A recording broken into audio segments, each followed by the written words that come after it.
Carta aos Romanos, capítulo 8.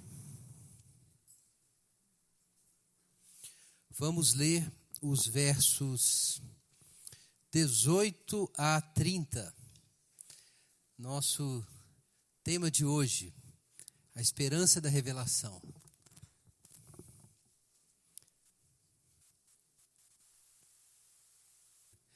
Romanos 8, 18 a 30. Considero que os sofrimentos do presente não se podem comparar com a glória que será revelada em nós. Pois a criação aguarda ansiosamente a revelação dos filhos de Deus. Porque a criação ficou sujeita à inutilidade não por sua vontade, mas por causa daquele que a sujeitou, na esperança de que também a própria criação seja libertada do cativeiro da degeneração para a liberdade da glória dos filhos de Deus. Pois sabemos que toda a criação geme e agoniza até agora, como se sofresse dores de parto. E não somente ela, mas também nós, que temos os primeiros frutos do Espírito, também gememos em nosso íntimo, aguardando ansiosamente nossa adoção, a redenção do nosso corpo. Pois fomos salvos na esperança. Mas a esperança que se vê não é esperança, pois como alguém espera o que está vendo? Mas se esperamos o que não vemos, com paciência o aguardamos. Do mesmo modo, o Espírito nos socorre na fraqueza, pois não sabemos como devemos orar. Mas o próprio Espírito intercede por nós com gemidos que não se expressam em palavras. E aquele que sonda os corações sabe qual é a intenção do Espírito. Ele intercede pelos santos segundo a vontade de Deus. Sabemos que Deus faz com que todas as coisas concorram para o bem daqueles que o amam, dos que são chamados segundo o seu propósito. Pois os que conheceu por antecipação, também os predestinou para serem conformes à imagem de seu Filho, a fim de que ele seja o primogênito entre muitos irmãos. E os que predestinou, a eles também chamou. E os que chamou, a eles também justificou. E os que justificou, a eles também glorificou. Bem. Pai Celeste, nós damos graças ao Senhor pela Tua palavra, por essa carta maravilhosa, pelo acesso ao Evangelho que o Senhor nos concedeu. Senhor, nos ilumina para que a gente compreenda a mensagem e abre nosso coração, ó Deus, para que a gente siga com fé e obedeça. Em nome de Jesus. Amém.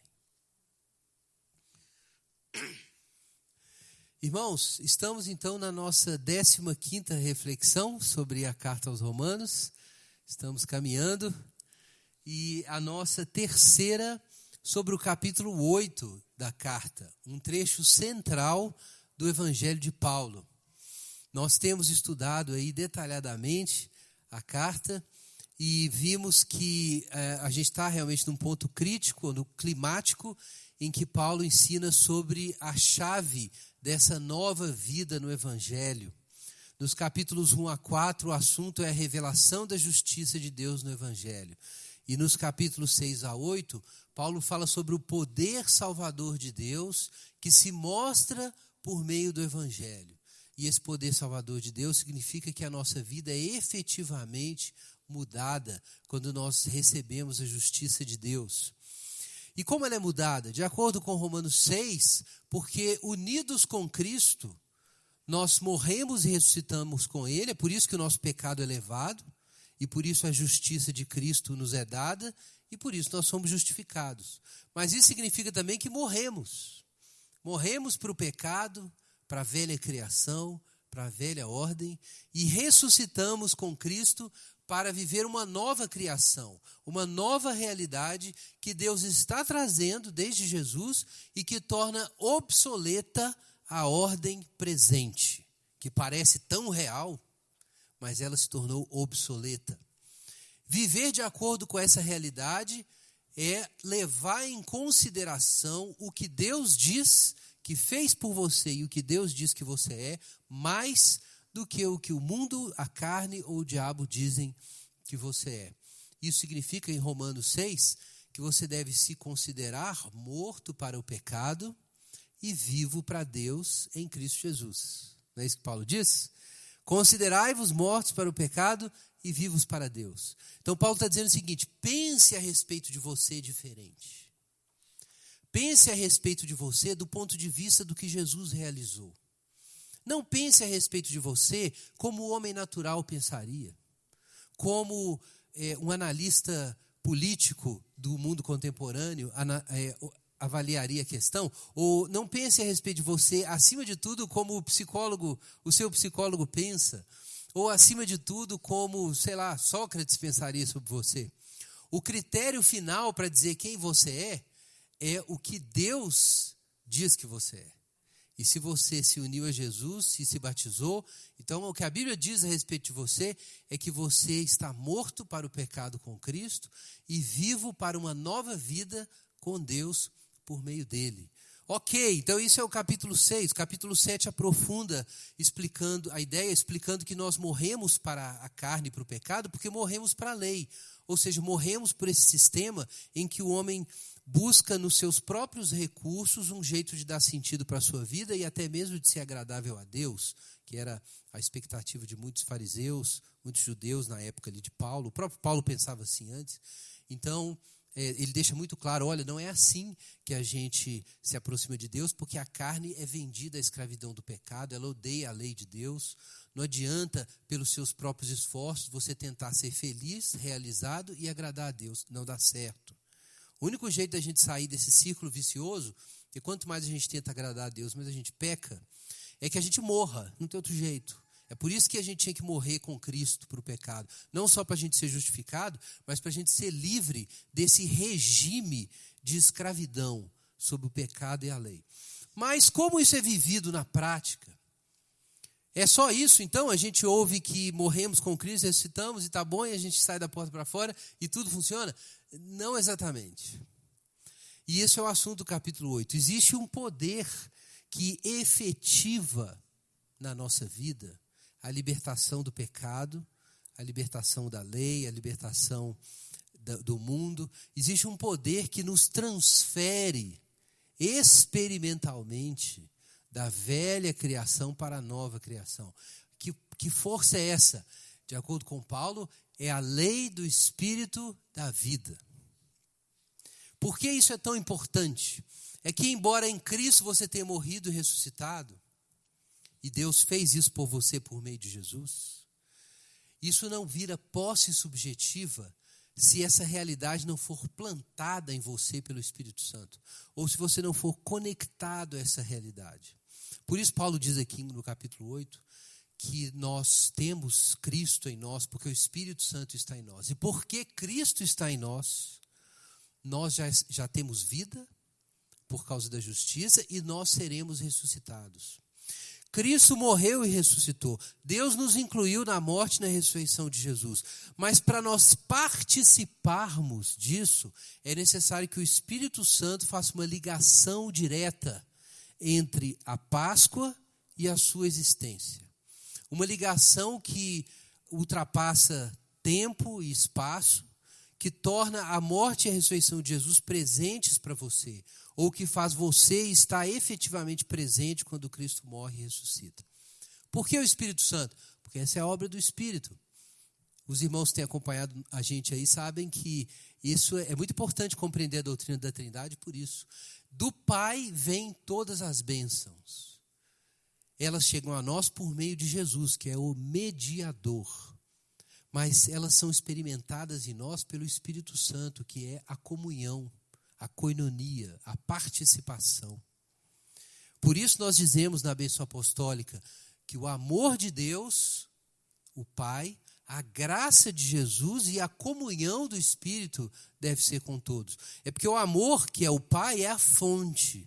A graça, que é o dom efetivo, é Jesus, o mediador. E o Espírito é a comunhão, é a participação, como eu disse, a koinonia. Santo Agostinho dizia que o Espírito é o vinculum caritatis, é o vínculo do amor.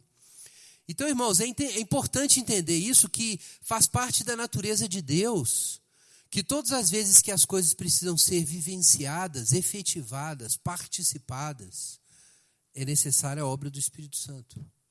Então também Deus nos salva por meio de Jesus. Nós morremos e ressuscitamos com Jesus, mas a morte e a ressurreição são aplicados a mim quando o Espírito Santo vem a mim.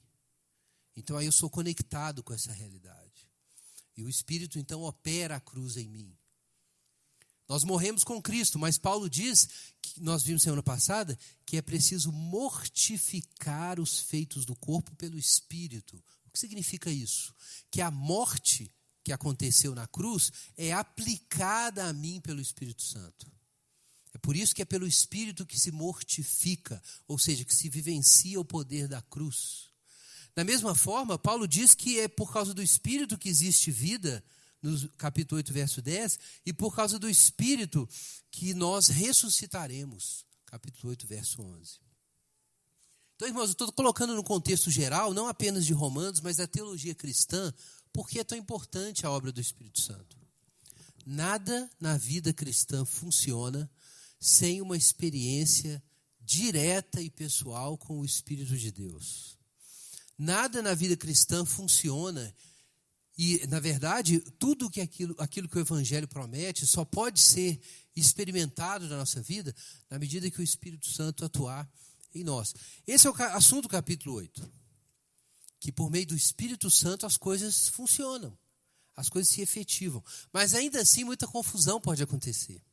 Tem gente que pensa que no dia em que ele for cheio do Espírito Santo, de repente, ele não vai mais ter dúvidas, ele não vai mais ter tentações, ele não vai mais pecar porque não vai ser tentado, porque ele não vai nem mais se interessar pelo pecado.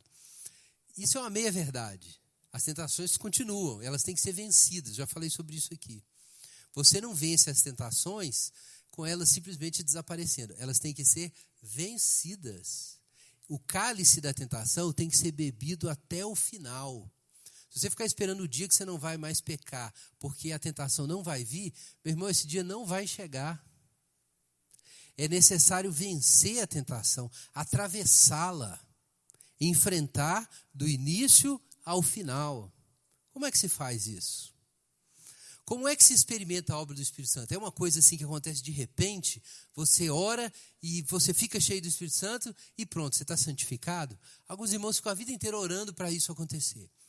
Mas, irmãos, de acordo com Romanos, capítulo 8, versos 1 em diante, o que o Espírito Santo produz, foi a nossa primeira mensagem sobre Romanos 8, é uma mentalidade. Versículo 5. Os que vivem segundo a carne pensam nas coisas da carne. Os que vivem segundo o Espírito, nas coisas do Espírito.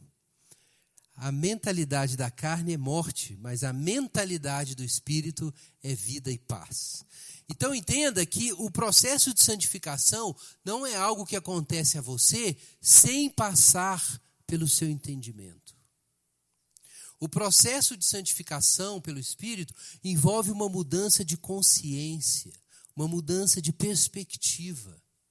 É uma nova mentalidade. Você pensa diferente sobre as coisas. Você avalia as coisas diferentemente. Você julga diferente.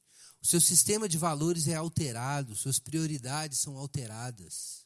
A sua lógica, por assim dizer, passa a ser outra. Paulo chama isso em 1 Coríntios de a mente do Espírito. Aqui ele fala, a mente de Cristo. Aqui ele fala sobre a mente do Espírito. Então existe uma mentalidade da carne que tem que ser derrotada. E o que é a mentalidade da carne? É uma mentalidade que está inclinada às coisas mortais, que está aprisionada a coisas impermanentes, que avalia coisas inferiores como se tivessem valor absoluto. É uma mente idólatra. Você pode ver isso em Romanos capítulo 1. Então, Paulo diz aqui que a mente da carne é morte e que ela é inimiga da lei de Deus, não suporta a lei de Deus, não entende o que significa os 10 mandamentos, o que significa não ter outros deuses, não adorar outros deuses, rejeitar as cobiças e assim por diante. Isso não faz sentido para a mente da carne. Então, o que é necessário? A mente do Espírito. Então nós elaboramos isso na primeira reflexão. O que é ter a mente do Espírito? Ter a mente do Espírito é você enxergar as coisas temporais e terrenas como realmente são, mortais. Ver o pecado como realmente é, como algo que não vale a pena. E ver a superioridade do conhecimento de Jesus, como está lá em Filipenses. Paulo achava que podia confiar na carne, nos recursos naturais. Mas um belo dia ele teve uma visão de Cristo. E como ele descreveu isso lá em Filipenses? Que o que antes ele considerava lucro, agora ele passou a considerar como perda, por causa do conhecimento de Jesus, de Cristo Jesus, meu Senhor, pelo qual sofri a perda de todas as coisas e as considero como refúgio, literalmente esterco, para que possa ganhar a Cristo e ser achado nele, não tendo justiça própria que vem da lei ou da carne, mas uma outra justiça que vem de Deus por meio da fé. E aí ele diz algo muito importante para a nossa reflexão. Para conhecê-lo e o poder da sua ressurreição e a comunhão dos seus sofrimentos, conformando-me com ele na sua morte, para de algum modo chegar à ressurreição dos mortos. O que Paulo quis dizer? Que quando ele viu Cristo, de repente ele olhou as coisas da carne, que é o que ele podia produzir a respeito de si mesmo, de valor, de importância, de moral, de sentido, independentemente de Deus, e de repente aquilo virou lixo. Virou refúgio. Por quê? Porque ele contemplou a ressurreição. Ele viu Cristo ressuscitado e entendeu que, unindo-se com Cristo, ele participaria da ressurreição de uma nova criação. Então, quando ele contemplou a nova criação, ele olhou a carne, o velho, e falou, gente, por que eu estou perdendo tempo com isso? Como eu posso priorizar essas coisas ou confiar no que eu posso produzir pelo meu próprio braço e deixar de lado esse dom, que é o dom da vida eterna? Então, é uma mudança de mente. Mas mudança de mente não é só encher a cabeça com ideias teológicas. O que mudou é a percepção, é a avaliação. Eu achava que isso valia a pena, agora eu não acho mais. Agora eu quero a ressurreição. Então é uma mudança de mentalidade que muda os seus desejos, muda o seu querer. Ora, irmãos, isso é a obra do Espírito Santo. É mudar a sua percepção da realidade. É te dar uma consciência nova que faz ver a nova criação como uma realidade que se aproxima. E você olhar a velha criação e não ser capaz de esconder de você mesmo a obsolescência do velho. A obsolescência das soluções que o homem natural dá para a existência. A obsolescência das ideologias políticas. A obsolescência da luta natural pela felicidade. A obsolescência da moral que o homem procura produzir pelos seus próprios recursos. Das soluções humanas para a felicidade. Do autorrespeito humano e assim por diante. Todas essas coisas que parecem tão importantes se tornam insignificantes diante da ressurreição dos mortos. Irmãos, esse é o ponto de Paulo. Então, percebam que andar no Espírito Santo é necessário uma graça sobrenatural. Porque como você vai andar no Espírito Santo se você não vê a ressurreição? Se ela para você é uma palavra. Por outro lado, não é uma mágica. Porque como você vai andar no Espírito se a sua percepção de mundo não muda? Se o seu sistema de valores não é tocado, se o seu jeito de pensar sobre a vida e sobre o que vale a pena é o mesmo que você tinha antes que você entrou na igreja. Não funciona. Se a sua valoração das coisas não mudar, não funciona. E não adianta fazer mágica, cair no poder, receber unção, ir no monte, não funciona. Não funciona. O que funciona é você experimentar o que Paulo experimentou. Que o que antes eu considerava lucro, agora eu considero perda por amor de Cristo Jesus. Essa é a mente do Espírito. Depois nós vimos na semana passada que isso acontece. Onde é que está esse testemunho do Espírito? Onde começa isso? Então nós vimos que tudo começa com a obra de Deus no nosso coração, pelo Espírito, de nos dar a segurança do amor de Deus. Então foi o nosso tema, o testemunho interno do Espírito Santo. O Espírito testifica com o nosso espírito que nós somos filhos de Deus. Antes a gente olhava o Evangelho de fora. Jesus, os filhos de Deus, o céu. É uma história. E de repente, quando o Espírito Santo está dentro de você, você está dentro da história. Você olha para você e fala, poxa, eu sou filho de Deus. Você olha para o céu e você não pensa só em Deus, você pensa no Pai. E você ora, como diz aqui Romanos capítulo 8, versículo 15. Você ora, Abba, Pai. É o espírito de adoção. Então, de repente, você olha a história de Jesus e fala assim, cara, isso não é só a história de Jesus, isso é a minha história. Porque se nós somos filhos, nós somos herdeiros de Deus e co-herdeiros com Cristo. Então, de repente, porque o Espírito Santo entrou em você, você não está mais vendo o Evangelho dentro da Bíblia. Você lê o Evangelho e se enxerga dentro da história. É a sua história. Jesus morreu, você morreu. Jesus ressuscitou, você ressuscitou. Jesus ora ao Pai e você pode orar também. Jesus é glorificado e você olha isso e não pode evitar esse pensamento. Cara, eu estou indo para lá. Esse é o meu destino. Então essa é a obra do Espírito Santo. Te imergir na história do Evangelho. Fazer essa história a sua história. Então você olha para Jesus, as relações de Jesus são as suas.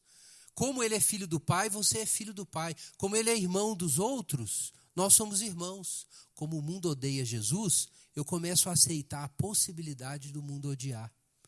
E aí eu já não preciso tanto da aprovação dos homens para decidir minha vida. Que eu vou seguir Jesus e eu deixo o pau quebrar. Porque é nisso que eu acredito, é isso que eu sou, afinal de contas. Então, irmãos, isso é a vida no Espírito Santo. Agora, no finalzinho do trecho e na introdução do nosso trecho de hoje, olha o que Paulo diz no verso 17. Ele introduz uma nota distinta que vai governar o resto dos versículos até o 30. O que ele diz ali? Se vocês são filhos, se nós somos filhos, nós somos também herdeiros, co-herdeiros com Cristo. Mas atenção, se é certo que sofremos com Ele, para que também com Ele sejamos glorificados. Então agora Paulo introduz um outro tema. Ok, nós temos o Espírito, a lei do Espírito da vida, a justa exigência da lei se cumpre em nós, porque temos uma nova mentalidade, uma nova percepção da realidade, do futuro, de nós mesmos. Nós não somos mais escravos, nós somos filhos e sabemos disso, mas não é só isso. O Espírito Santo não apenas nos assegura de que nós já somos filhos com Jesus e que vamos ser glorificados, mas de que nós vamos passar por sofrimentos, assim como Ele passou. Se com Ele sofremos, também com Ele seremos glorificados. Irmãos, a nota do sofrimento é muito importante quando se fala do testemunho interno do Espírito e da vida cristã. Quero lembrar os irmãos do que Paulo falou capítulos antes, lá em Romanos 5. Veja aí na sua Bíblia, 2 páginas para trás. Eu preciso de uma aguinha. Romanos 5. Veja o que Paulo diz nos versículos 2 em diante. Final do verso 2. Nos gloriamos na esperança da glória de Deus. E não somente isso, mas nos gloriamos nas tribulações, sabendo que a tribulação produz perseverança, a perseverança aprovação, e a aprovação a esperança, e a esperança não será frustrada, porque o amor de Deus foi derramado em nosso coração pelo Espírito Santo que nos foi outorgado. Irmãos, percebam o que Paulo disse aqui, ele deu uma pista do que ele ia falar no capítulo 8. Ele diz aqui que porque o amor de Deus é derramado pelo Espírito Santo no meu coração, eu tenho certeza do meu futuro. Eu tenho certeza que a minha esperança não será frustrada. E por causa disso, eu tenho então peito para enfrentar o quê? As tribulações. Para me gloriar nas tribulações. Valeu.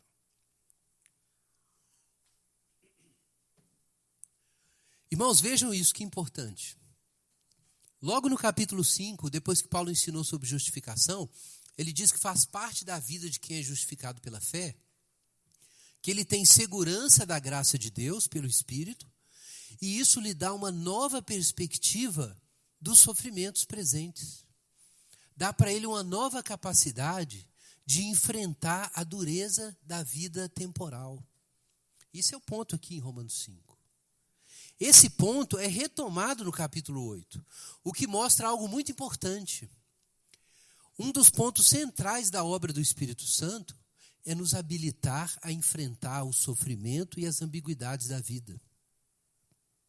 E uma das razões por que as pessoas se afastam do Espírito Santo é que elas não enfrentam essas coisas. Mas está lá em Romanos 5. O amor de Deus me assegura da minha esperança e por isso eu posso perseverar na tribulação. Também aqui em Romanos 8, Paulo diz isso. Que quando você ouve o testemunho interno do Espírito Santo, você sabe que você é filho de Deus. Você sabe que você será glorificado com Ele. E por isso mesmo, você sabe que precisa enfrentar as tribulações, mas que você vai vencê-las. Irmãos, isso é central na vida cristã. Uma nova perspectiva, não só do futuro, mas das tribulações. Esse é então o problema do nosso trecho aqui. Como o cristão deve encarar o sofrimento e as ambiguidades da ordem presente? A vida cristã não é feita só de Abba, Pai. Embora isso seja a fonte de tudo. Porque existe, por assim dizer, o mundo lá fora. As desgraças da vida. Sofrimentos de vários tipos, como Paulo põe aqui em Romanos 8. Enfermidades, perseguições, morte, guerras e assim por diante. Como lidar com essas coisas, essas ambiguidades? Então, irmãos, a primeira lição está no versículo 18. Atenção para isso. Paulo podia fazer uma discussão sobre o problema do sofrimento, mas não, olha o que ele diz. Considero que os sofrimentos do presente não se podem comparar com a glória que será revelada em nós. Atenção para essa primeira verdade. Como eu disse, ele podia apresentar uma discussão sobre o que a gente chama de teodiceia. Será que Deus é justo quando ele permite o sofrimento? Por que existe o sofrimento, afinal de contas? E isso é uma discussão legítima. Eu até recomendo o livro Problema do Sofrimento, do C.S. Lewis. Paulo podia introduzir aqui essa discussão, mas é muito claro o que ele está fazendo. Ele não entra no mérito de por que o sofrimento existe. O que ele diz é o seguinte, que do ponto de vista da vida no Espírito, os sofrimentos do tempo presente são pequenos. É isso. Veja que coisa, não é bem a resposta que a gente quer ouvir. A gente vai para Deus e fala assim, Deus, mas por que eu tenho que sofrer? Aí Deus responde assim, mas é pequeno. Não parece pequeno, não parece nem um pouco pequeno. Mas a resposta é essa. Não, mas é pequenininho, não tem comparação, diz Paulo. Por que é pequenininho? Não é porque é pequenininho do nosso ponto de vista. É porque em comparação com uma outra realidade é insignificante. É isso que Paulo diz aqui. Então é curiosa essa resposta. Porque a gente queria ter uma resposta para a gente dar para os ateus, né? Os ateus chegam para a gente lá no serviço para encher o saco. Então quando você vai pregar o evangelho lá na escola, então sempre aparece um espertinho e fala, mas e o sofrimento, não sei o quê, Auschwitz, Hitler, sempre a mesma conversa. E aí, como é que você vai responder isso? Era ótimo se tivesse na Bíblia uma resposta, né? Não tem. Quer dizer, tem algumas, a gente vai ver aqui. Mas não são as respostas que satisfariam completamente as nossas exigências intelectuais, ou pelo menos as de alguns. Eu, por exemplo, nem sempre fico satisfeito. Depende do dia. Nem sempre fico satisfeito em termos intelectuais. Mas a questão não é essa. É que Paulo, é como se Paulo risse da questão. Ele despreza a questão. Parece até falta de respeito. Mas você conhece o Paulo, você sabe que o cara sofreu pra caramba. Ele não pode ser falta de respeito. Ele sofreu mais do que a maioria de nós que fica fazendo essas perguntas filosóficas. E ainda assim ele diz, olha, quer saber? Esse sofrimento todo não é nada. Não pode nem comparar. Não dá nem para dizer que é pequeno em relação ao que vem. É porque o que vem é tão gigantesco, tão glorioso, que não é para comparar. Nem tente fazer isso. Então, qual é a posição cristã nesse negócio? Isso é curioso. É por isso que às vezes é difícil para a gente responder ao problema do mal. É que quando você está vivendo no Espírito, o problema do mal não tem para nós as dimensões que ele teria para um incrédulo. Essa é a questão. E isso é difícil a gente explicar. Ele não tem a dimensão que tem para eles. Por que não tem a dimensão para ele, que tem para eles? De acordo com Paulo, é porque nós vemos alguma coisa que eles não veem. E essa outra coisa que eles não veem qualifica o problema de um modo completamente diferente. Veja o que Paulo diz, só para os irmãos terem isso em mente, em em 2 Coríntios, capítulo 4. 2 Coríntios, capítulo 4, a gente já leu isso, mas nós precisamos passar por esse texto novamente. 2 Coríntios, capítulo 4, verso 16.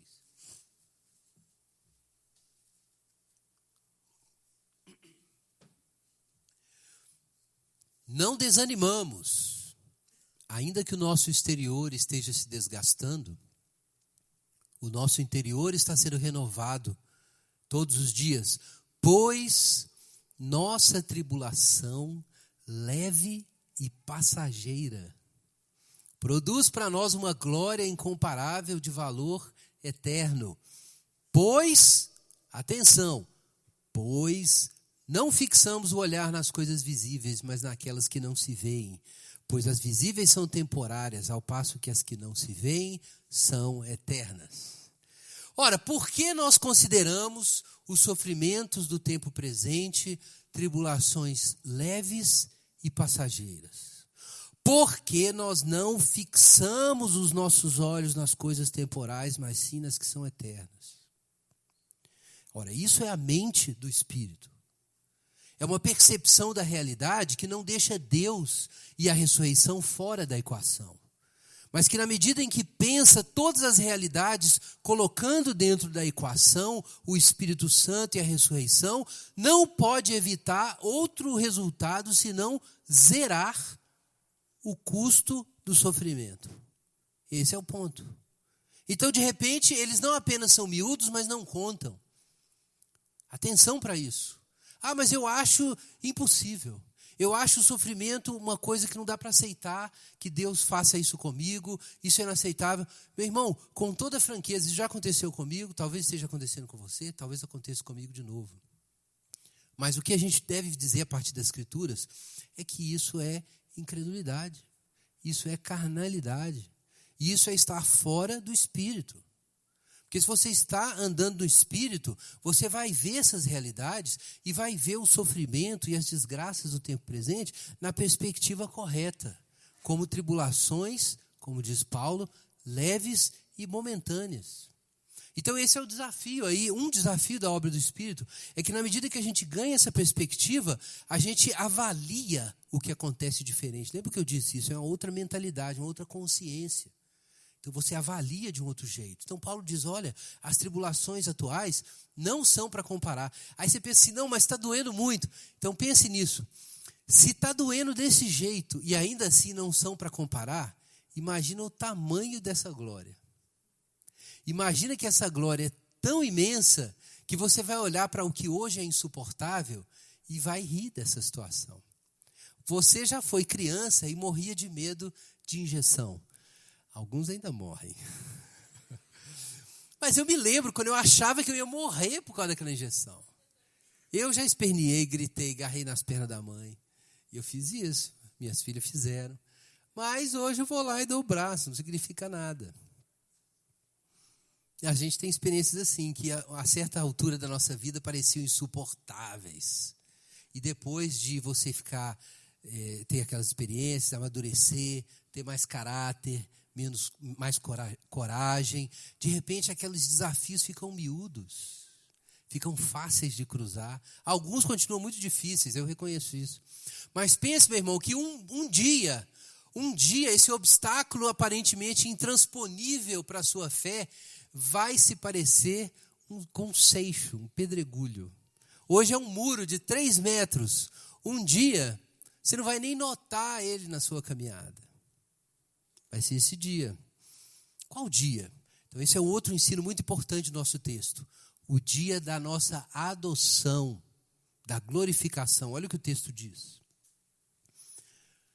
A criação aguarda ansiosamente a revelação dos filhos de Deus, porque a criação ficou sujeita à inutilidade, não por sua vontade, mas por causa daquele que a sujeitou, Deus, por causa do pecado humano.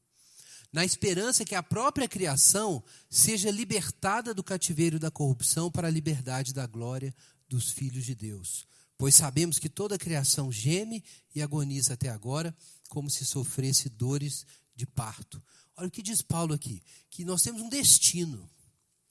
Paulo está pensando desse jeito sobre o sofrimento porque ele enxerga um destino.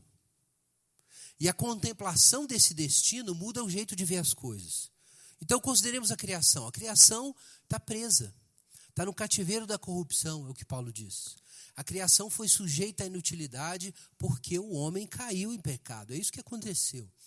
O que significa isso? Ele claramente diz que, isso a gente deve pensar assim, ele diz que a criação está gemendo, mas isso é uma forma de personificar, né, a criação.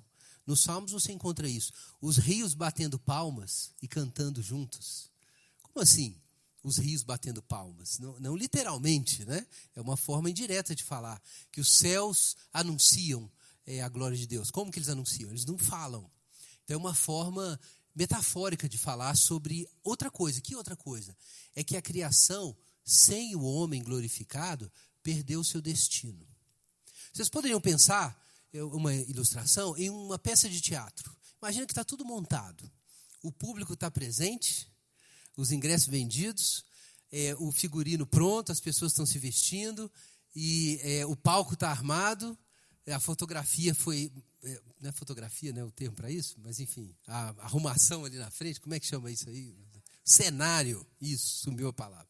O cenário está pronto, tudo certo. E aí na hora de entrar o ator principal, cadê o ator principal? Sumiu. Não tem o ator principal. Então, de repente, tudo está suspenso. As pessoas prendem a respiração, olham umas para as outras, um burburinho começa ali na plateia, vai alguém correr para ver cadê o ator principal. Aconteceu, sumiu, trancou no banheiro, ficou tonto. O que aconteceu? E a peça está parada. Então, pensa o seguinte, que Deus armou o palco, o teatro da sua glória, que é a criação, e o homem devia aparecer, rejeitar o conhecimento, a tentação da serpente, de buscar o conhecimento sem Deus, conhecimento do bem e do mal sem Deus, e aí o que o homem ia fazer? Ia comer da árvore da vida. E quando o homem comesse da árvore da vida, a força de Jesus, a força da ressurreição, ia penetrar naquele mundo. Atenção, irmãos, a árvore da vida, o fruto da árvore da vida, não é um fruto mágico. A Bíblia é muito clara, Jesus disse isso. Eu sou a ressurreição e a vida. A vida eterna não é um fluido que estava dentro de uma fruta. O fruto ali representa a vida que está em Deus, que está no Verbo, Jesus Cristo. Quando o homem comesse daquele fruto, ele ia participar de uma vida que vem de Jesus. Eu acredito que o fruto existia lá literalmente, mas ele é só um símbolo. Como se fosse um sacramento. É um símbolo, porque a vida vem de Jesus. A vida eterna não nasce da terra. Ela vem de Jesus. Mas qual é o ponto ali, irmãos? O ponto crucial. É que se o homem comesse da árvore da vida e não comesse daquela outra árvore, ele ia ter a imortalidade. E a imortalidade ia ser introduzida na ordem temporal. E aí, então, a gente ia entender a história. O personagem principal ia entrar e a narrativa divina ia andar para frente, as coisas iam acontecer, mas o homem caiu em pecado. Então, de repente, todo mundo saiu, ninguém sabe onde está esse sujeito, o ator principal, apagaram-se as luzes e o cenário ficou ali paralisado, como um testemunho de incompletude, como um testemunho de inutilidade. A história não aconteceu, a peça não se realizou, a glória do homem não se mostrou e a glória de Deus não foi revelada. Então, essa é a situação da criação. Por isso Paulo diz que ela sofre dores, angústias. É como se estivesse num estado de suspensão, numa paralisia, numa decadência incompreensível, porque faltou esse personagem. E o que falta acontecer então? Esse personagem entrar. E quando vai acontecer isso, de acordo com Paulo? Quando acontecer a revelação dos filhos de Deus. Quando eles entrarem no palco. Esse é o momento que a gente está esperando. Paulo usa 3 termos para descrever isso, ou 3 expressões diferentes. Ele fala que é a revelação dos filhos de Deus no verso 18. No verso 19 ele diz que é a revelação da glória em nós, no verso 18. No 19 ele chama de a revelação dos filhos de Deus. E no versículo 21 ele junta as 2 ideias. E ele fala que é a liberdade da glória dos filhos de Deus. O que fica claro aqui? Que a revelação dos filhos de Deus é o momento em que a glória de Deus vai se mostrar no rosto dos eleitos.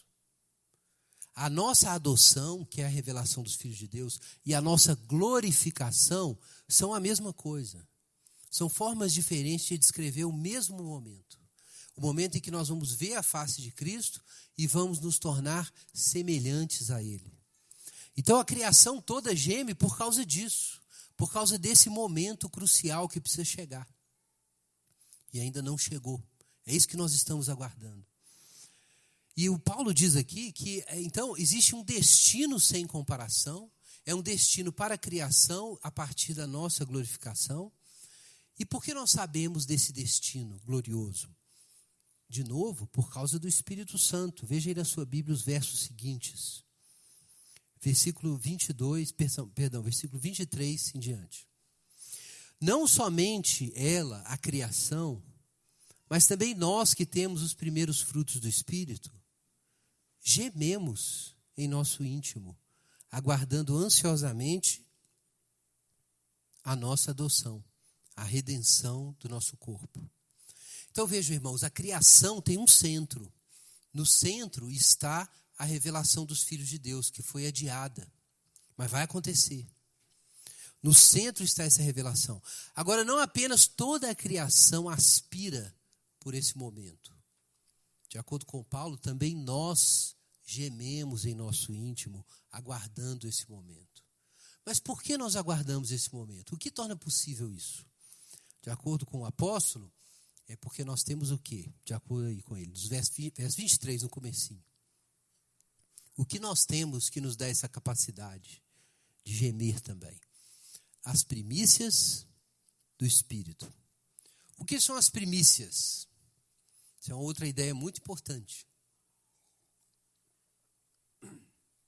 As primícias eram os primeiros frutos de uma colheita que eram coletados e trazidos como oferta a Deus, como de forma representativa, como um símbolo de toda a colheita que está se aproximando. Então, através das primícias, toda a colheita é consagrada a Deus.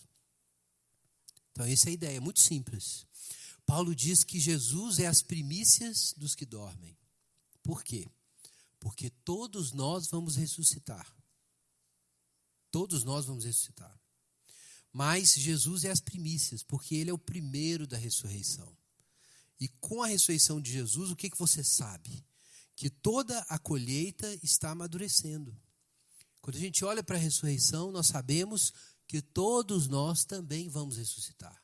Porque a gente olha de Jesus. Então Ele é as primícias. Então agora Paulo diz que nós temos as primícias do Espírito. O que ele quer dizer com isso? Irmãos, é que existem bens plenos, que é essa glória final, é a nossa ressurreição final, mas nós ainda não ressuscitamos fisicamente. Mas nós já temos os primeiros frutos da nova criação, que é a colheita. E como nós temos os primeiros frutos? É porque o Espírito Santo já está em nós. Então vejam que Paulo sempre apresenta a obra do Espírito Santo de forma narrativa. Quem é o Espírito Santo? Ele não apenas diz para você que Deus está com você. Ele te mostra um caminho. Ele diz para você que você tem vida, mas diz que você vai ter ela plenamente no futuro. Ele é as primícias, o Espírito é as primícias porque ele antecipa, em parte, aquilo que nós vamos ter completamente no futuro. É por isso que Efésios, capítulo 1, ensina que quando nós cremos no Evangelho, nós fomos selados com o Espírito Santo da promessa, que é o quê? O penhor da sua herança até o resgate da propriedade, em louvor de sua glória. O que é penhor? O penhor é um pagamento inicial, que é a garantia de que o pagamento final será realizado. Por que o Espírito é o penhor? Porque tendo o Espírito hoje, o que eu sei? Que tudo aquilo que Jesus recebeu na ressurreição, eu também receberei. Então, voltando aqui em Romanos, gente, nesse texto, olha que importante. Paulo nos diz que nós que temos os primeiros frutos do Espírito, ou seja, que começamos a provar os poderes da nova criação e da ressurreição, nós temos a nossa sensibilidade mudada. Nós começamos a desejar a nova criação. Nós começamos a aspirar pela nossa adoção. A gente começa a olhar para Jesus ressuscitado e começa a sonhar com a gente mesmo ressuscitado. A gente começa a fantasiar essa situação em que nós seremos imortais e que nós não vamos mais querer pecar. Vai estar tudo resolvido. Então a gente começa a se imaginar assim e desejar isso. E ao mesmo tempo, a gente começa a se desapegar das coisas mortais. A gente começa a se desinteressar pelas coisas mortais. E mais do que isso, a gente começa a detestar o pecado, porque a gente não quer mais isso. Atenção, que tem irmãos que confundem esse negócio. O que significa aspirar pela ressurreição? Tem gente que acha que porque não aguenta mais a vida e queria morrer logo, apagar, que a pessoa está aspirando pela ressurreição. Não é isso. Isso pode ser simplesmente um sintoma de depressão. De repente você precisa de uma ajuda psiquiátrica.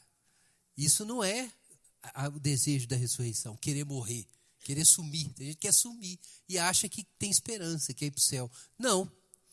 Porque o desejo pela ressurreição implica um amor pela vida. É preciso entender isso. Em primeiro lugar, desejar a ressurreição significa que viver vale a pena. Viver é bom. Você deseja viver eternamente. Você quer ser imortal. Então, é uma potência que afirma a vida, que não nega. A força da ressurreição é isso. Jesus não entregou a vida dele porque queria morrer. Ele não queria. Tanto é que ele pediu para Deus se dava para ele não morrer, lá no Getsêmani. Ele não pediu para ir embora. Ele não falou assim, Jesus, me leva. Deus, Jesus ele não ia falar mesmo. Deus, Pai, me leva porque eu estou de saco cheio de viver. Não, não é isso que está lá em Getsêmani, não. Não é isso que está lá, não. A inclinação do Espírito é o quê? Vida e paz. Então, você deseja vida, shalom, imortalidade. Mas tem um outro lado da moeda, sim. É que você quer viver eternamente, mas você não quer pecar para sempre. Você não quer ter sua alma aprisionada a coisas temporais. Não, isso você não quer. Então, Paulo diz assim, em 2 Coríntios capítulo 5, logo depois do trecho que nós lemos, do capítulo 4. Ele diz que nós ansiamos, sim, não por ser despidos da nossa carne mortal, ou seja, morrer. A gente não quer morrer. O que a gente anseia? A gente anseia por ser revestido para que o mortal seja absorvido pela vida. Então, paradoxalmente, o cristão está doido para ressuscitar e para se livrar da velha ordem, das estruturas mortais, pecaminosas e presentes da vida. Mas ele quer se livrar disso não é porque ele quer sumir, é porque ele quer viver de verdade. É que ele quer ter uma vida plena, que é uma vida imortal e cheia de desejo de obedecer a Deus, de agradar a Deus, sem querer saber de pecado, de orgulho, de concupiscência, de incredulidade, nada disso. Então, irmãos, vejam que o Espírito Santo, se ele está em nós, ele produz isso, que é um amor pela vida, mas um desprezo pela a ordem presente. As duas coisas acontecem. Um amor pela criação, um desejo por uma nova criação, o anseio por uma vida ressurreta, imortal e sem pecado, mas ao mesmo tempo um desinteresse pelos negocinhos humanos, pelo sistema do mundo, pelas ambições temporais, pela autoafirmação orgulhosa, pelo lucro, mero lucro, as metas que o homem natural põe. Um homem recentemente fez isso, se suicidou depois semana passada, depois de demitir mais de 200 funcionários porque não conseguiu chegar num acordo com o sindicato. E é muito trágica a situação, muito triste, mas a gente não pode evitar reconhecer um fato. É que ele disse na carta de despedida, antes de suicidar, que ele tinha um sonho de ser um empresário bem-sucedido. E o fracasso desse sonho, a impossibilidade de obter esse sonho, fez a vida não valer mais a pena. Irmãos, não. Com certeza, uma das coisas que alguém nesse estado faz é buscar para si mesmo a pena dos homens. Mas, com toda franqueza, é preciso dizer isso. Não caia nessa mentira. O Apocalipse é muito claro. Os covardes não herdarão o reino dos céus. Não herdarão o reino dos céus. Não tenha pena de você mesmo por causa da sua covardia, porque isso pode justificar o seu pecado e te enrolar ainda mais nele. É claro, irmão, se ele tinha um desequilíbrio psíquico, aí é outra história. Se ele teve um caso psiquiátrico ali, Deus conhece todas as coisas, sem dúvida nenhuma. Mas essa palavra, se é verdadeira, é uma condenação. Porque nós não podemos considerar nada, e a gente leu isso aqui no Evangelho de Lucas, maior do que a ressurreição. Paulo disse isso. Eu considero todas as coisas como refúgio para que possa ganhar a Cristo. Eu sofri a perda de todas as coisas para ganhar a Cristo. Se esse homem já tivesse sofrido a perda de todas as coisas por causa de Cristo, quando ele perdesse a empresa, ele não teria perdido nada, porque ele já tinha perdido todas as coisas por causa de Cristo. Se tem um negócio na sua vida que se você perder, sua vida acaba, meu irmão, você ainda está preso nas coisas mortais e você morrerá com elas. Se a sua alma ainda está presa a alguma coisa que vai morrer, você morrerá com ela. É muito claro o ensino aqui. Nós temos que olhar as coisas eternas. A nossa alma tem que estar aprisionada pelas coisas eternas. E as temporais, você tem que perder ontem. Elas têm que estar perdidas. Todas elas têm que estar perdidas. Isso é fundamental, não é cruel. Isso é o único jeito de você não ter uma vida inautêntica, aprisionada e diminuída ao redor de um ídolo temporal. É o único jeito do homem ser realmente salvo. É se a sua alma for liberta da carne, do mundo, da ordem temporal, e ele contemplar a ressurreição dos mortos. Isso é vida. Isso é que te dá liberdade diante das coisas do mundo. Então, irmãos, eu não queria assustar vocês com a história, mas a gente precisa ser realista sobre isso. Se nós temos os frutos do Espírito, o que nós desejamos é a adoção, a redenção do nosso corpo. Perceba então que se você contemplar a sua vida e você não sente na sua alma os movimentos do Espírito Santo, te atraindo na direção da nova criação, se a nova criação e a ressurreição não são coisas que te interessam e que alteram as suas relações com o pecado, com o mundo temporal, com seus projetos pessoais, então eu preciso dizer isso com toda clareza, meu irmão, falta a obra do Espírito Santo na sua vida. E aí a vida cristã não funciona. E se você ficar tentando ser cristão desse jeito e nada funcionar, num belo dia você abandona o cristianismo e diz, eu tentei ser cristão e não funcionou. Não é que não funcionou, é que você não foi cristão. Porque se você é cristão, você viverá as primícias do Espírito. E você vai, como o apóstolo Paulo, contemplar a ressurreição. É isso que o nosso texto ensina. Agora, veja que isso envolve então esperança, versículo 24. Fomos salvos na esperança, mas a esperança que se vê não é esperança. Pois como alguém espera o que está vendo, mas se esperamos o que não vemos, com paciência o aguardamos. Ora, em outras palavras, o que diz o apóstolo? Se nós temos as primícias do Espírito, nós temos esperança. Se nós temos as primícias do Espírito, nós temos esperança. E esperança significa que você reconhece esse futuro. E pacientemente você caminha em direção a esse futuro. E por isso você não vê mais as tribulações do tempo presente como enigmas destrutivos, como coisas impossíveis de carregar, impossíveis de enfrentar. Agora vejam, Paulo diz então que a criação sofre dores de parto aguardando esse momento. Nós também que temos as primícias do Espírito, ansiamos por esse momento. Mais do que isso, diz Paulo, o próprio Espírito intercede por esse objetivo. Veja na sua Bíblia, verso 26. Do mesmo modo, o Espírito nos socorre em nossa fraqueza, pois não sabemos como devemos orar. Mas o próprio Espírito intercede por nós com gemidos que não se expressam em palavras. E aquele que sonda os corações sabe qual é a intenção do Espírito. Ele intercede pelos santos, segundo a vontade de Deus. Irmãos, antes de explicar o ponto principal desses dois versos, só quero esclarecer uma dúvida. Não são poucos os crentes que pensam que esse texto fala do dom de línguas, os gemidos inexprimíveis. Eu perguntei de manhã, muitos irmãos tinham ouvido isso, que os gemidos inexprimíveis aqui seriam o dom de línguas. Quem já ouviu isso por aí? Só para eu ter uma ideia aqui, olha, uma boa turma. Então, alguns não ouviram, mas existe esse ensino. Os gemidos inexprimíveis seriam o dom de línguas. Tem até uma música, né, que fala dos gemidos inexprimíveis e tal. Mas, irmãos, não é isso que o texto está falando, não. Ou pelo menos eu acredito que não, e muitos intérpretes historicamente rejeitam essa visão. Por quê? A razão aqui não é difícil de compreender. É que Paulo diz aqui, nesse verso, que o Espírito assiste os crentes, todos os crentes na sua fraqueza, ajudando os crentes na oração. Claro, por meio dos gemidos inexprimíveis. Claramente, então, isso é um benefício da obra do Espírito para todo o povo de Deus. Mas o dom de línguas não é isso que a Bíblia ensina. A Bíblia ensina claramente que o dom de línguas não é para todos. Eu posso citar um texto aqui que eu acho que é claro o suficiente, os irmãos nem precisam abrir lá.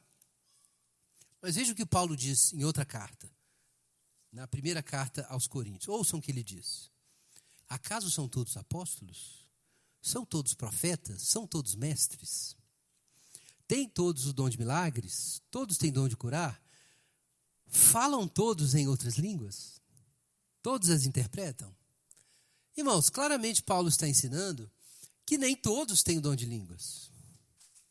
Que os dons são variados. Alguns têm e muitos não têm. Há vários dons. Se os gemidos inexprimíveis, que são o auxílio divino para a gente falar com Deus, porque a gente não consegue falar adequadamente, fosse o dom de línguas, então só uma pequena parcela da igreja teria assistência do Espírito Santo na oração. É claramente contrário ao que Paulo está ensinando aqui. Que o Espírito nos assiste a todos nós.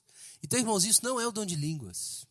E eu não tenho nada contra o dom de línguas. Eu tenho o dom de línguas, falo em línguas. Eu acredito nesse dom. Tem gente que, quando me assiste minhas aulas de filosofia, não acredita que eu falo em línguas. Eu falo em línguas. E esse dom é funcional na minha vida. E aí os crentes mais conservadores também sempre surpreendem com isso, né? Ele fala assim, bem que eu sabia que pelo visto você não é presbiteriano, né, Guilherme? Realmente isso complica as coisas. Mas, irmãos, realmente não é o ponto aqui do texto. E aí alguém pode perguntar também, tá, mas e os gemidos? O que significam esses gemidos? Ora, irmãos, esses gemidos nem têm que ser literais. Para dar uma ilustração óbvia, aí no capítulo 8, a gente acabou de ler, capítulo 8, versículo 22, toda a criação geme. O termo aqui para gemer, no grego, é exatamente a mesma palavra do verso 26.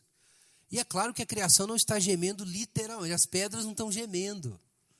É só uma forma personificada de tratar a criação, procurando mostrar que a criação não atingiu o seu propósito, que ela foi deixada no meio do caminho.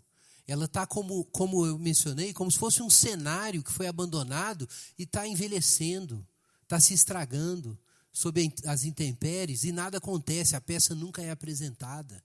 Então é isso, a criação está nesse sentido gemendo. Então gemer não significa literalmente gemer, não literalmente. Mas não significa também que não pode ter algo próximo disso. Então Paulo diz que nós gememos em nosso íntimo. O que é isso? Não é que a gente fica gemendo em nosso íntimo o tempo inteiro, ou gemendo, fazendo barulhos, né, por causa disso. Aí eventualmente pode acontecer. Do que Paulo fala? Sobre um anseio profundo, que quando sobe na superfície, pode até se mostrar num gemido. Mas um anseio profundo. Então o que Paulo está dizendo, mas voltando agora ao ponto principal, eu só queria esclarecer esse ponto das línguas. Mas o que Paulo está dizendo aqui, quando ele fala que o Espírito intercede por nós com gemidos inexprimíveis? Irmão, isso é realmente fantástico. Paulo está dizendo aqui que a origem da nossa vida de oração não é o nosso entendimento, não é a nossa iniciativa. O próprio Espírito Santo, sabendo que nós somos incapazes de orar como convém, produz em nós as orações que a gente precisa aprender a apresentar a Deus, além da nossa capacidade de articulação. Pensa nisso. A gente muitas vezes imagina que a nossa vida de oração é aquilo que a gente articula, que a gente pensa. Mas, de acordo com Paulo, as raízes subterrâneas da oração são a obra do Espírito Santo em nós, que produz desejos e anseios que nós nem mesmo sabemos verbalizar. Alguns a gente consegue verbalizar, mas nem todos. E essa vida de oração subterrânea, que é feita de anseios, de aspirações espirituais, de uma sede religiosa, que às vezes a gente não consegue dar voz e vazão, Deus interpreta, Deus, a gente pode dizer, intercepta essa pré-oração antes mesmo da gente articular, porque Ele que conhece todas as coisas e lê a mente do Espírito, sabe exatamente o que esses anseios significam, como eles devem ser traduzidos. Irmãos, então talvez você tenha pensado que Deus responde pouco às suas orações, então pense no seguinte, que Deus ouve mais das suas orações do que você consegue falar. O que o Paulo está dizendo, e é maravilhoso isso, é que a nossa relação com Deus, do início ao fim, é originada e sustentada por Ele. O tanto que você ora é menos, ou conscientemente ora, é menos do que você realmente ora. Nos desejos, nos temores, nos amores que você sente profundamente, que são obra do Espírito Santo, Deus já está em comunicação com você. A comunicação de Deus com você vai além da sua competência verbal, vai além do que você consegue falar, vai além do que você sabe dentro da sua cabeça. Isso é fantástico. Isso significa que a sua relação com Deus vai além do seu controle. A sua relação com Deus vai além da sua consciência do que está acontecendo. É claro que a gente tem que aprender a orar melhor, mas lembre-se disso, se você tiver um avanço na sua vida de oração consciente, saiba que esse avanço não aconteceu simplesmente pelo seu esforço. Ele está enraizado na obra do Espírito Santo. Mas isso não é o que diz Romanos 8, versículo 15. Não recebestes espírito de escravidão, para outra vez vos reconduzir ao temor, mas recebestes o Espírito de adoção, pelo qual clamamos, Abba, Pai. Quem é a fonte da nossa comunicação com o Pai? É o Espírito Santo. Agora, o Paulo está dizendo aqui então, irmãos, vejam que coisa interessante. A criação geme aguardando esse destino. Nós gememos em nosso íntimo aguardando esse destino. O Espírito Santo ora por meio de nós, tendo em vista esse destino. Então, parece que tem uma conspiração, né, aqui em Romanos 8. Parece que tudo está girando em torno desse destino.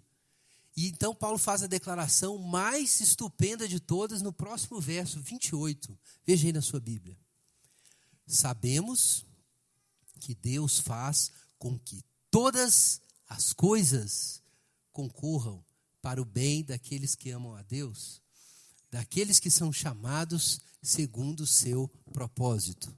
Então, irmãos, a criação geme por isso, nós gememos, o Espírito Santo intercede por nós com gemidos inexprimíveis, mas além de tudo isso, existe uma providência divina que coordena todos os fatos do mundo e da história, tendo em vista o bem dos que amam a Deus, dos que foram chamados segundo esse propósito. Então vejam o que Paulo está dizendo para nós. Quando nós temos a mente do Espírito, nós descobrimos que o universo tem um sentido e uma direção. E que essa direção culmina, por incrível que possa parecer, com o nosso bem. Por trás do mistério do universo e da história, e dessas coisas incompreensíveis, incluindo os sofrimentos do tempo presente, o que é que se esconde? Se esconde uma vontade amorosa que busca o nosso bem. É um mistério. Porque assim, talvez você pensou isso agora. Puxa, mas minha vida não está parecendo isso. As confusões, as desgraças, as coisas travadas, não parece nada disso. Irmãos, Paulo sabe muito bem que a vida atual é confusa. Isso Jesus sabia. Pensa bem, já que a gente falou de Jesus aqui. Será que parecia para Jesus, quando ele estava no deserto, sendo tentado pelo diabo, parecia que Deus estava do lado dele? Não parecia, irmãos. Não parecia. Os anjos surgiram no final dos 40 dias lá da tentação, ou depois de toda a tentação, melhor dizendo, para servir a Jesus com pão. Mas até os anjos aparecerem, Jesus teve fome. Jesus teve fome, é o que diz a Bíblia. Já pensou nisso? O Filho de Deus teve fome, mas ele viveu da palavra de Deus. Então você tem fome, você tem dor, você tem tristeza, você se sente humilhado, você se sente incompleto, as coisas não acontecem como você queria, você planejou tudo certinho e deu errado, você foi injustiçado no serviço, você perdeu a oportunidade da sua vida nos estudos e não consegue engolir isso. Você acha que seus parentes são ingratos com você, seus filhos, seus irmãos e assim por diante. Você acha 1000 coisas diferentes. Mas aí vem a palavra de Deus e diz que todas as coisas cooperam para o bem dos que amam a Deus. E aí você tem que resolver se você vai ouvir a palavra de Deus, como Jesus, nem só de pão viverá o homem, mas de toda palavra que procede da boca de Deus. É isso que ele diz quando o diabo veio. Ou se você vai ouvir Satanás.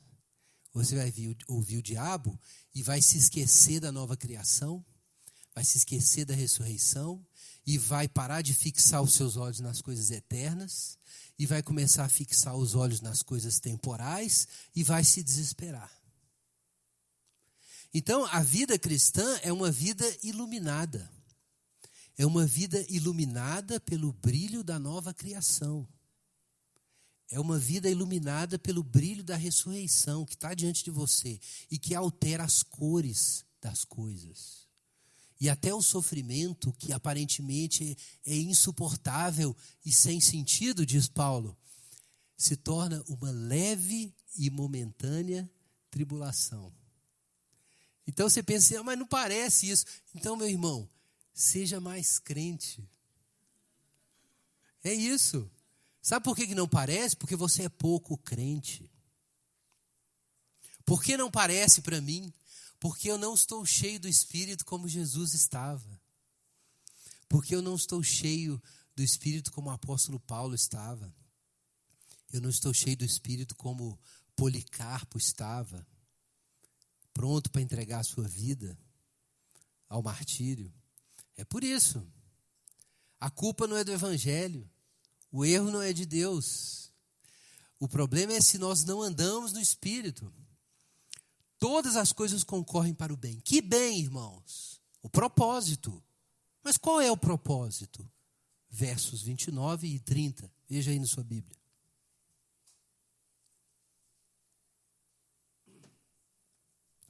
Pois os que conheceu por antecipação, também os predestinou para serem conformes à imagem de seu Filho, a fim de que ele seja o primogênito dentre muitos irmãos. E os que predestinou, a eles também chamou.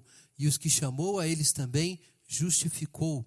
E aos que justificou, a eles também glorificou. Então, irmãos, aqui está muito claro qual é esse propósito, qual é esse bem, qual é esse propósito. Irmãos, esse bem não é o seu bem-estar. Paulo não está dizendo que todas as coisas cooperam para você se sentir bem. Que todas as coisas cooperam conjuntamente para os seus sonhos de sucesso na vida se cumprirem. Que todas as coisas cooperam para você achar o escolhido e ser feliz para sempre com ele. Não é isso que a Bíblia diz. Qual é esse bem? Esse bem é que nós sejamos conformes à imagem de Jesus. Ora, isso é o bem. O bem é você ter uma vida imortal. Mas qual é a vida que merece ser imortal? É a vida de Jesus. É o caráter de Jesus. É a bondade de Jesus. É o amor de Jesus. Isso é que é imortal. Querer o bem é querer isso. É querer essas coisas imortais. É querer a semelhança com Jesus. Então diz Paulo que Deus tem um plano. E é por isso que ele fez o mundo. E agora a gente começa a entender as coisas. Ele fez o mundo para construir a partir do mundo, a partir do pó desse nosso universo, Deus ia constituir uma família de filhos semelhantes a Jesus. Esse é o plano de Deus, é formar essa família. E o universo e a história são a grande escola da filiação. São a escola da adoção, que inclui os sofrimentos, através dos quais Deus forma em nós, molda no nosso rosto, esculpe em nosso rosto a face e a glória de Jesus Cristo.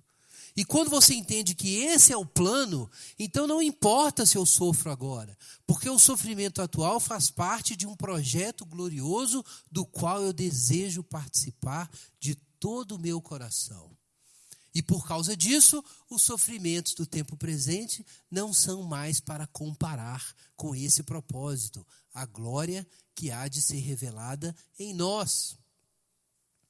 Então Paulo está dizendo que quando você tem o Espírito Santo, meu irmão, você tem uma história, você tem uma narrativa, você tem um destino.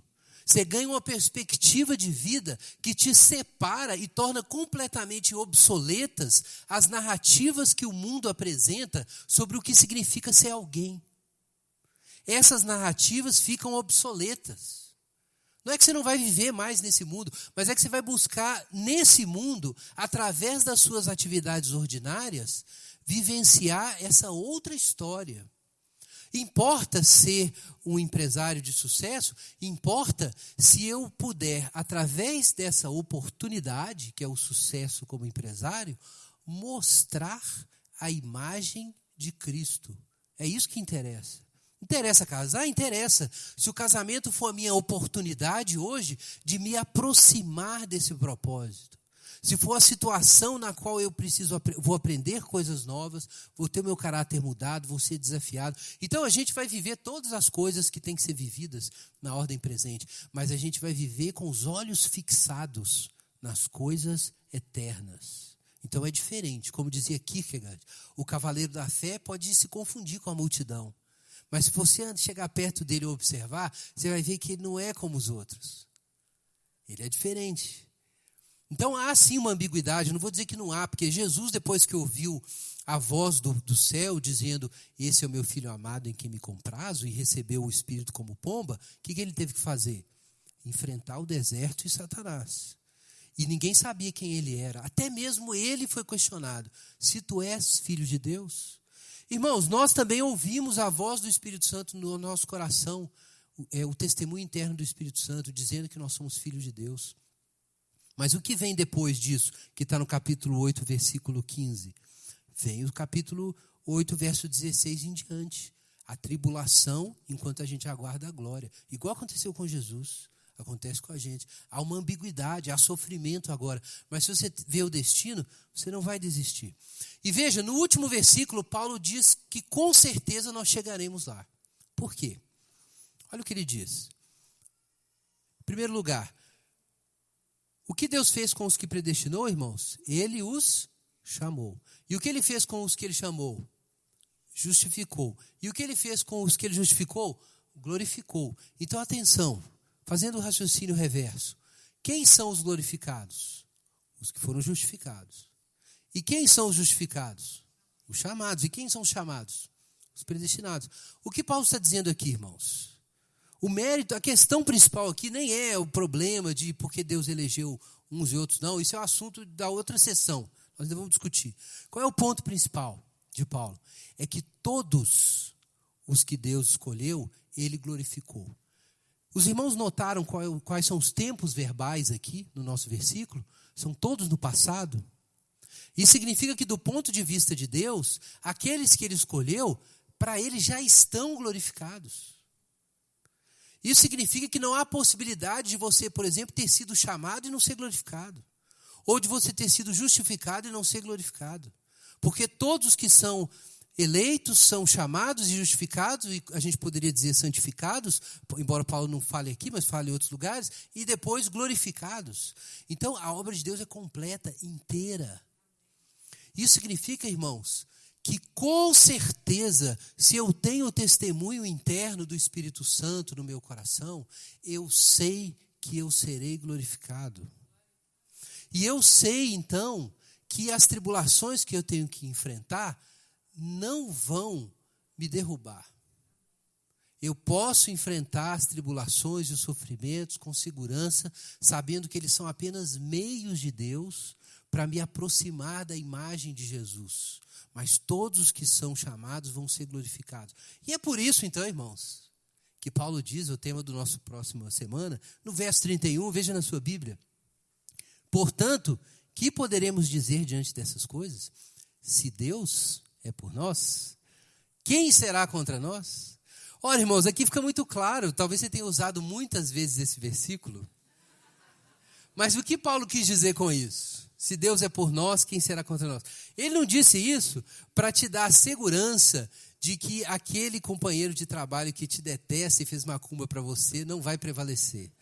Amém. Mas não é isso o que o texto quer dizer. O que é que Paulo quer dizer? E nós vamos explorar isso na semana que vem melhor.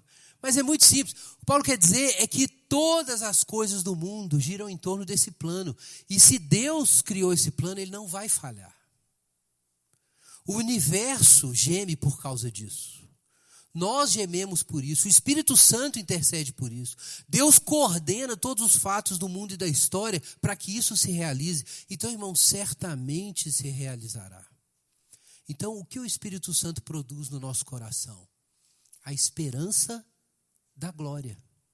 E o que é andar no Espírito Santo? É você viver, ter sua vida governada pela certeza da glória. Amém? Enquanto os irmãos distribuem os elementos, nós vamos orar. Peço que você fale com Deus a respeito disso. Senhor, eu quero ter esperança, e esperança a ponto de ter minha vida santificada por ela. Eu não quero mais ter medo. Eu quero viver sob a convicção de que o destino que o Senhor tem para mim será alcançado. Ora sobre isso, peça para o Espírito Santo encher sua vida, não apenas hoje, nesse momento, mas passe a buscar a Deus por isso, enquanto a gente se prepara agora para a ceia.